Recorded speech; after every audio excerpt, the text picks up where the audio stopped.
Sveiki. Šiandienos tema tokia. Kauno mečetė. Islamas, imigrantai ir kabutėse patriotų demagogija. Tai būtų mano tokia replika apie dabar po Lietuvą skambantį skandalą. Skandalas tai koks, kad po to, kai Kauno mečetės bendruomenė paskelbė viešą kreipimąsi, kuriame prašoma aplinkui mečetę nedemonstruoti, sakykime, per didelio fizinio intimumo, visas būrys ala patriotinių kabutėse politikierių ėmė vienbalsiai šaukti, kad čia, suprantat, išnaglėja tie musulmonai, imigrantai, jie čia dabar gražia forma prašo, bet jau mokina jūs lietuviai kaip gyventi. Ir jeigu jūs tai toleruosit, tai čia supranti tik laiko klausimas, kada jie pradės šariato būriais vaikščiot po gatves, verst moteris dėvėti hidžabus, mušti netikėlius ir galiausiai sieks įvest šariato teisę. Tai, žodžiu, lietuvių suklusk ir užkirs kelią šitiem niekadėjam, gink Lietuvą nuo migrantų. Ir iš tiesų, aš sakyčiau, čia yra lygioj vietoje išpūstas muilo burbulas ir provokacija. Bet apie šią provokaciją reiktų pakalbėti todėl, kad deja, bet ji labai rezonuoja mūsų visuomenėje ir visuomeniai tai yra ne tik ir ne šiaip ten per žiniasklaidą ar kažkokius politikierius, bet per pačią liaudį, per pačius žmonės. Ir tame tarpe per vadinamus kabutėse antisisteminius. Ir šis faktas deja, bet parodo, jog ta visa problematika mūsų tautinio mentaliteto, mūsų, sakykime, psichologinių, moralinių, kultūrinių patologijų nukrypimų, apie kuriuos kalbėjau paskutinėse laidose ir apie kuriuos dar kalbėsiu, kad tai labai stipriai ir labai neigiamai veikia mūsų visuomeninį gyvenimą. Taigi, einant prie reikalo, čia kalbėsiu 3 punktais. Pirmasis tai kas ir ką čia kalbėjo, iš vadinamų patriotų stovyklos. Antra, tai ką iš tiesų kalbėjo Kauno mečetės bendruomenė ir kas iš tiesų tenai atsitiko. Ir trečia, pabandysiu pateikti savo, sakykime, interpretaciją. Kodėl yra kalbama, kaip ir kas kalbama. Ko šituo siekiama. Ir ką tai pasako apie mūsų tąją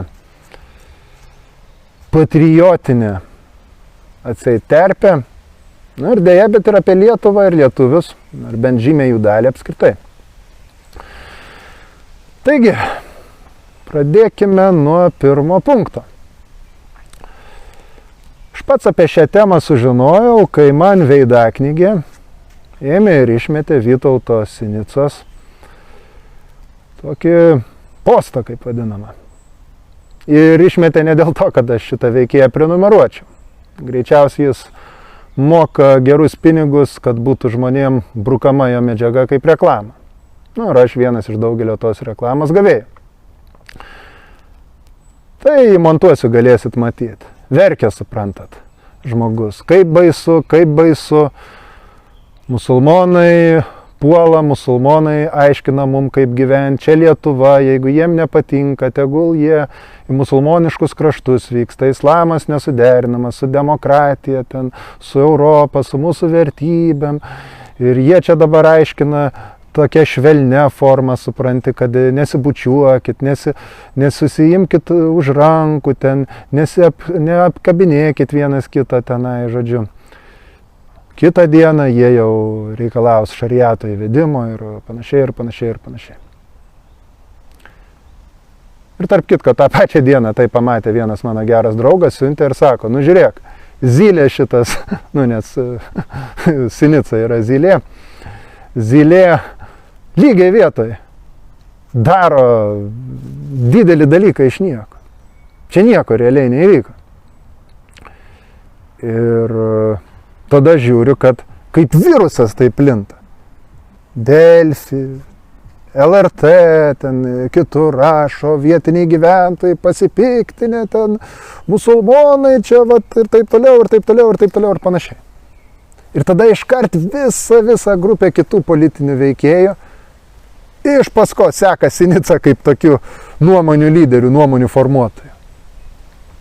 Tai tas pats Radžvilas, nacionalinio susivienimo įkūrėjas, kurį Sinica faktiškai išdavė, perimdamas juridiškai jo partiją ir jį išmesdamas už bortą. Radžvilas atkartoja tą pačią giesmę, tą patį atkartoja ir Karbauskinis Aurelijus Veryga.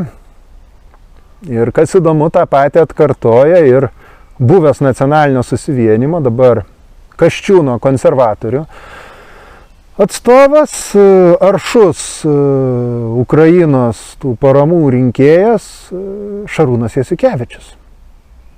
Ir maža to, Šarūnas Jasiukevičius dar padarė viešą išstojimą, kuriame sako: eikite ir demonstratyviai, bučiuokitės, glamonėkitės, žodžiu, demonstruokitės prie tos mečetės, parodykit, kad mes čia šeimininkai, mes čia darom, ką norim ir jie nieko negalės. Nieko negalės, reiškia, čia mums lietuviam primesti, tegul nedrįsta jie mokyt mūsų kaip gyventi. Supranti. Ir dar svarbi aplinkybė. Sinica ir ko labai akcentuoja, kad štai toji Kauno mečetė pastatyta praeito amžiaus ten 31 berods metais ir kad ji pastatyta Lietuvos totorių, viskas su totoriais gerai, mes prieš totorius nieko neturime, totoriai pilnai integruoti ir kad tąją mečetę, supranti, 21 metais užvaldžius labai blogi žmonės. Paralelinė kita alternatyvi Lietuvos musulmonų bendruomenė, atseit išstūmusi, ko neišvariusi totorius, tikruosius mečetės šeimininkus iš ten. Ir kad sako, mes ne prieš totorius ir kad jie turi ten tą mečetę, mes prieš, kad imigrantai čia ateina ir primetinėja mum. Kaip gyventi. Ir sakau, veidaknygiai pasižiūri tuos tekstus, jie sulaukia šimtų ir tūkstančių patiktukų. Ir ten deda tuos nykščius į viršų. Ne tik visokie hipsteriukai Vilniaus, ne tik visokie Landsberginiai, ne tik Radžviliniai, bet vadinamieji antisisteminiai. Vadinamieji antisisteminiai. Bet apie tai dar vėliau pakalbėsim. Dabar antras momentas, tai ką kalbėjo ir ką sakė toji bendruomenė Kauno mečetės ir kas ten realiai įvyko. Tai galima tiesiog, taip sakant, pasigūglinus rasti LRT portale straipsnį, nuorodą įdėsiu į, kuriame yra interviu su Lietuvos muftijumi ir jame aptariama šita problema ir muftijus sako, kad šitas pareiškimas padarytas buvo jau po to, kai eilę sykių naktį buvo girdima, kaip kažkokia jauna porelė, atsiprašant, lytiškai santykiavo prie Kauno mečetės. Ir dar įdomi detalė. Sinica ir visi šitie gražuoliai, jie vis pabrėžia, kad mečetės taisyklės galioja tik mečetės ribose, o čia juk yra vieša vieta, vieša erdvė ir jie negali reguliuoti, kaip ką elgtis už mečetės ribų. O pasirodo, kad ta vieta, tas kiemas, sakykime, apie kurį kalbama mečetės kreipimėsi, mečetės bendruomenės kreipimėsi, kad tai net teisiškai, tai yra mečetės bendruomenės nuosavybė, žemės nuosavybė. Tai net ir išeinant iš tokio taško, jie turi pilną teisę. Turi pilną teisę aiškinti, ką galima ir ko negalima ten daryti. Bet eikime toliau. Lytiškai santykiavo, kaip sakiau. Ir čia nereikia būti nei musulmonų, nei krikščionim, nei apskritai tikinčių žmogum, kad į tai žiūrėtum neįtin teigiamai ir net mūsų vadinamos gerovės valstybės tos įstatymai. Mažų mažiausiai tai kaip įtin nepadorų viešos tvarkos pažeidimą priimtų. Bet mūsų patriotiniai, tautiniai, nacionalistiniai komentatoriai, jie šitą nutilėjo. Ir dabar stengiasi apie tai nekalbėti. Jeigu mini, tai tik iš didelės bėdos priremti į kampą argumentais, norom, nenorom, prasitarė. Bet jiem nepatinka šitą minėti. Tai, kitaip tariant, toji bendruomenė, ji paprasčiausiai reikalauja, kad jos erdvėj būtų elgiamasi padoriai. Jie nereikalauja, kad atsiverstum į islamą, ten rengtumės musulmoniškai ar dar. Elementarus, normalaus kultūringo elgesio reikalavimas.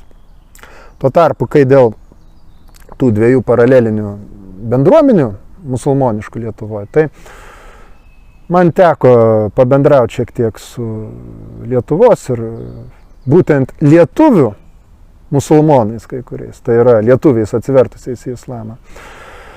Tai sužinojau įdomių dalykų. Visų pirma, tai kad Kauno mečetės bendruomeniai vadovauja moteris.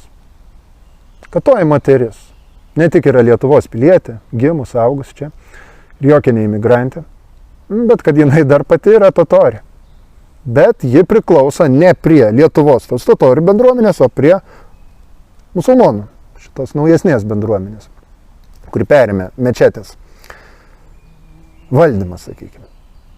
Bet kai pasižiūri totorių tąją bendruomenę, jų tą muftijatą vadinamą, ir tą naują, tai aiškėja, kad totorių toje bendruomenė, jie iš esmės yra drungni musulmonai, atrodo. Jie tik nominaliai musulmonai. Jie iš esmės save identifikuoja su ta pačia patriotinė, tautinė, kabutėse, lietuviška terpė, patys, aišku, nebūdami lietuviais, užsidėję ten slavą Ukrainį, ten tuos visus, rusai juos puola, žodžiu, net jų pirmininkas nesenai įstojo į Kasčiūno konservatorių partiją, tarp kitko. Tai aišku, kodėl Sinicai ir ko jie patinka. Tuo tarpu, toj nauja musulmonų bendruomenė, ji nesifokusuoja tai, tu totorius, tu ten arabas, tu ten turkas, tu lietuvis ar tu dar kažkas. Jie fokusuojasi tai, ką jie kaip musulmonai turėtų fokusuotis. Tai yra į islamą, į religinę praktiką. Ir ant galo, jeigu tu esi musulmonas, tu ir neskirstysi tautiniu pagrindu. Lygiai taip pat, jeigu tu esi krikščionis, tu neskirstysi tautiniu pagrindu žmonių. Dievo namai atviri visiems, kurie Dievą pripažįsta, ar kurie jo ieško bent jau, ir kurie elgiasi padoriai, garbingai su tikinčiaisiais. Tai priveda mus prie trečio momento. Tai yra, ką visą tai reiškia ir kodėl po velnių. Kodėl po velnių lygiai vietoj pučiamas šitas burbulas ir keliamas skandalas, kursumas konfliktas. Tai Sinica ir ko? Jie yra tie vadinami angliškai far right, ultradešinieji, nacionalistai, tautiniai, patriotai ir panašiai. Jie save mėgsta pozicionuoti kaip tradicijų gynėjus. Klasikinės europietiškos civilizacijos ten riterius. Atitinkamai jie bus prieš LGBT, tuos praidų paradus ir panašiai ir panašiai. Ir tikrai, jeigu tu esi, kaip Sinica save pozicionuoja, katalikas tradicionalistas, tu ir turėtum būti prieš tokius dalykus. Bet prieš ne dėl to, kad tu nekęstum homoseksualą, tarkim, tiesiog dėl to, kad žmogus yra toks. Visiškai ne. Tu turėtum būti prieš tai. Tiesiog todėl, kad tai yra viešas propagavimas, amoralios gyvensenos viešas propagavimas tiesiog tokio stiliaus ir tokio elgesio, kuris prieštarauja žmogaus asmens orumui. Asmens tiek hetero, tiek ir homoseksualaus. Kuo lengva įsitikinti pasižiūrėjusi groteskus tų Pride parado. Paieškosiu vaizdelį, įmontuosiu čia, kad ir Vilniuje jau tokie dalykai demonstruojami. O bet tačiau, jeigu būsim biedni, bet teisingi ir paimsim pjūvį visos tos šiuolaikinės kultūros vadinamos, masinės vartotojiškos kultūros, kuri yra patraukli tam statistiniam miesčioniui, statistiniam abivateliui, taip sakant. Tai nieko nesiskiria nuo pačių vulgariausių LGBT Pride ekscesų. Nieko. Pažiūrėkit Lelę Pupytės, Oksana Spikul, Kim Kardashian visokius. Ar tai kuo nors skiriasi? Tie patys antro galo reikalai. Tas pats žmogaus nužeminimas iki sekso objekto. Ir itin neskoningas to demonstravimas. O tai hetero ar homoseksualu, čia antrinis dalykas. O bet tačiau, vadinamiesiam patriotam kliūda tik tai tie LGBTQ, ten plus, ir kiek ten nedarašysi tų raidžių. Jiem kliūda tik tas. Kodėl? Ne todėl, kad jie už krikščionišką moralę, ten už orumą žmogaus, ten ar dar kažką. Tik todėl, kad jie iš principo nekenčia žmonių, kurie išoriškai yra kitokie negu jie. Ir jie apeliuoja į publiką, į žmonės, kurie lygiai taip pat nekenčia kitokių negu jie. Ir taip laimimi taškai, taip kalamas politinis kapitalas. Ir čia visiškai nesvarbu, ar ten kita lytinė orientacija tų kitokių, ar kita tautybė. Rusai puola, vatnikai, kacapai, ten panašiai. Ar kita rasė, kita odos spalva. Visiškai tas pats. Esmė, kad būtų tas neapykantos objektas. Va yra visa esmė. Ir jeigu jie bent atvirai šitą parodytų, atvirai tai deklaruotų, kaip koks Hitleris kad darė, aš nesakau, kad tai reiktų teisinti ar juos mėgti, bet būtų galima bent kaip priešininkus juos gerbti. Bet ne, jie yra visiški veidmainiai. Visiški veidmainiai. Jie save pozicionuoja kaip kažkokį vertybių gynėjus. Ir bėda yra ta, kad mūsų sociumui, mūsų tai lietuvių tautai, objektyvumo dėliai žymiai jos dalį, tai patinka, tai rezonuoja, tai atliepia jų emocijas. Kodėl? Nes pas mus iš tikrųjų yra daug problemų, yra daug skausmo ir yra daug susikaupusio pykčio. Ir tas pyktis, tas skausmas yra žmogiškai visiškai suprantamas, teisėtas ir dalinai net pateisinamas. Bet tačiau, į ką, link ko jis nukreipiamas? Ar nukreipiamas, kad kovotų už teisingumą, kovotų už permainas, kad būtų gerai mums visiems, tiek musulmonam, tiek krikščionim, tikintiem, netikintiem, lietuviam, totoriam, lenkam, rusam ir panašiai. O ne.